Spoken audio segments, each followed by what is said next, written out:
പാലസ്തീനിൽ Israel നടത്തുന്ന ആക്രമണങ്ങളെ ശക്തമായി അപലപിച്ച് രംഗത്തെത്തിയിരിക്കുകയാണ് ഫ്രാൻസിസ് മാർപ്പാപ്പ. ഒരു കുടുംബത്തിലെ 7 കുഞ്ഞുങ്ങൾ ഇസ്രയേൽ വ്യോമാക്രമണത്തിൽ കൊല്ലപ്പെട്ട സംഭവത്തിന് പിന്നാലെയാണ് മാർപ്പാപ്പ തന്റെ ഈ വിമർശനം ഉയർത്തിയത്.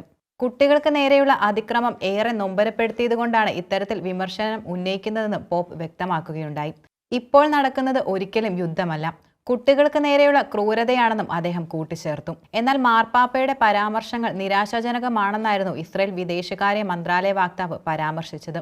വസ്തുതകൾ പരിശോധിക്കാതെയാണ് അദ്ദേഹം ഇത്തരം പരാമർശങ്ങൾ നടത്തിയിരിക്കുന്നതെന്ന ആരോപണം അവർ ഉയർത്തി. ജിഹാദി തീവ്രവാദത്തിനെതിരായ പോരാട്ടമാണ് നടത്തുന്നതെന്ന് ഇസ്രയേൽ അവകാശപ്പെടുകയും ചെയ്തു. ഭീകരർ കുട്ടികളുടെ പിന്നിൽ ഒളിച്ചിരുന്ന് ആക്രമിക്കുന്നതാണ് യഥാർത്ഥ ക്രൂരത. 400 ദിവസത്തിലധികം കൈക്കുഞ്ഞുങ്ങൾ ഉൾപ്പെടെയുള്ളവരെ ബന്ദികളാക്കിയ ഹമാസാണ് യഥാർത്ഥത്തിൽ വലിയ ക്രൂരത കാണിക്കുന്നത്. 2023 ഒക്ടോബർ 7-ന് ഹമാസിന്റെ നേതൃത്വത്തിലുള്ള ആക്രമണം 1208 ഇസ്രയേലികളെ കൊലപ്പെടുത്തിയെന്നും 251 പേരെ ബന്ദികളാക്കിയെന്നും ഇസ്രയേൽ വിദേശകാര്യ മന്ത്രാലയ വക്താവ് കൂട്ടിച്ചേർക്കുകയുണ്ടായി. 14 മാസത്തിലേറെയായി തുടർന്ന യുദ്ധത്തിൽ ഗാസയിൽ കുറഞ്ഞത് 45,206 പേർ കൊല്ലപ്പെട്ടുവെന്നാണ് കണക്കുകൾ.